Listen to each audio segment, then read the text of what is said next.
It is 11 p.m. You are staring at your phone again, refreshing that message thread. No reply, and deep down you know this is not new. You've felt this before, haven't you? You do not actually want love. Not the kind that lights up your soul like a quiet sunrise anyway. What you are really craving, that fleeting rush of being chosen. Seen. Safe from the gnawing fear that if you slip, even just a little, you will vanish into invisibility. That knot in your stomach tightens, whispering, "Why do I always fall for the same kind? The ones who pull away just when I lean in? It is not bad luck, friend. It is a pattern, etched deep from years of proving your worth. But what if I told you the love you seek is not out there in their silence? It is waiting in the quiet space where you finally choose yourself. Stay with me. Let us unravel this together. Let us go back a little. Not too far, just to that wide-eyed version of you, maybe 8 or 9, sitting at the kitchen table with crayons scattered like confetti. Remember the time you drew that lopsided heart for Mom after a long day, hoping it would coax a smile from her tired eyes? Or the way you would tidy your room spotless before Dad got home, just to hear that rare "good job" slip out? It was not dramatic, no big scenes or shouting matches. Just those quiet lessons: be good, be sweet, be perfect. And slowly, without a single word spoken, you learned that love was not a gift freely given. It was something you earned, like a badge pinned on after jumping through invisible hoops. You thought love would come when you were finally perfect. But perfection never made you safe, did it? You have been there, right? Those small moments that stick. Fast forward, and here you are, 28, scrolling through profiles on a dating app, heart racing at the thought of crafting the perfect opener. Not because it feels right, but because deep down, you are still that kid, chasing the nod of approval. Studies from psychologists like those at the American Psychological Association show how these early attachments shape us. How people-pleasing becomes our default script, wired into the brain's reward centers like a well-trodden path in the woods. But what if this pattern is not a flaw in you? What if it is just an old story you have outgrown? Imagine pausing mid-swipe, asking yourself, am I swiping for connection or for validation? That simple question, it is the first crack in the loop. Here is the twist you might not see coming. That pull toward the wrong people, it is not random. It is an addiction in disguise, a quiet compulsion to prove you are worthy over and over. Think of it like reaching for that extra square of chocolate after dinner. It feels good in the moment, that spark of possibility when someone distant lights up at your message. But soon, the high fades, leaving you hollow, scrolling for the next fix. Sounds familiar. Let us be honest, it is exhausting. Why them? The unavailable ones, the charming texter who ghosts after 2 weeks, or the coworker who flirts just enough to keep you hooked. Research from attachment theory, pioneered by folks like John Bowlby, suggests we are drawn to what feels familiar.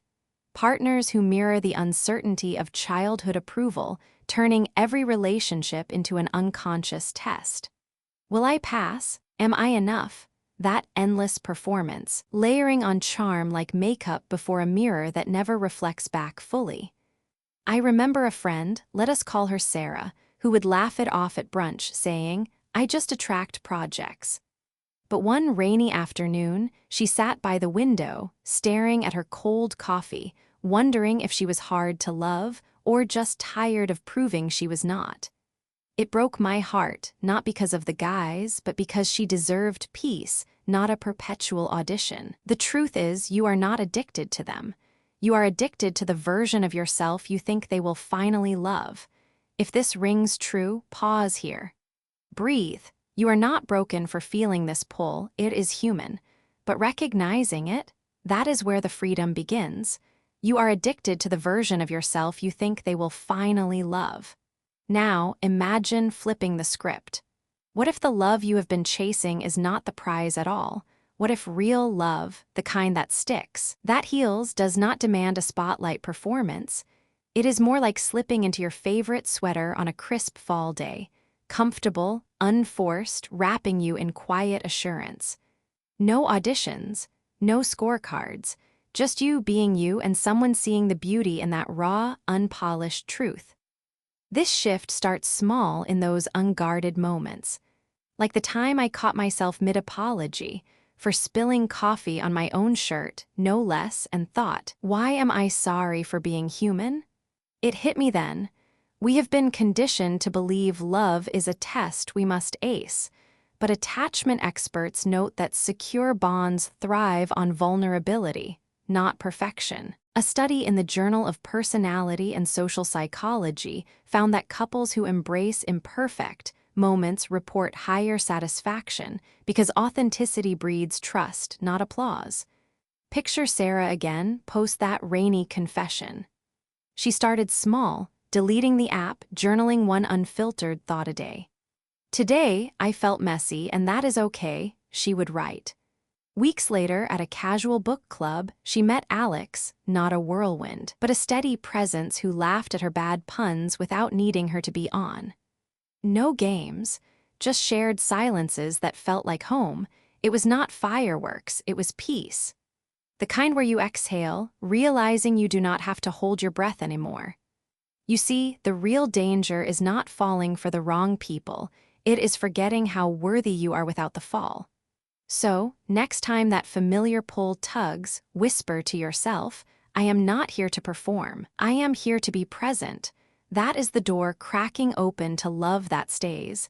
If this hits home, pause and breathe and maybe share it with someone who needs this reminder. Hit that like to cheer us both on. Healing is not a straight line, it is more like tending a garden after a storm. Some days you pull weeds of old doubts, others you just sit in the dirt, letting the sun warm what is left. And that is okay. The first step, grieving the version of love you thought you needed, the performative chase that kept you small. Allow the tears, the what-ifs, without judgment. It is not weakness, it is watering the roots of your self-worth. From there, reclaiming looks like gentle experiments. Saying no to a coffee date that feels off, not out of spite, but self-kindness. Or sharing a quirky habit with a friend, risking the cringe for the relief of being seen. Emotional intelligence gurus like Daniel Goleman remind us that boundaries are not walls. They are bridges to deeper connections, built on knowing your enoughness is not up for debate. Start today, mirror ritual perhaps. Stand there, eyes soft, and affirm, I am worthy of peace, not proof. Feel the shift. It is you stepping off the stage into the audience of your own life.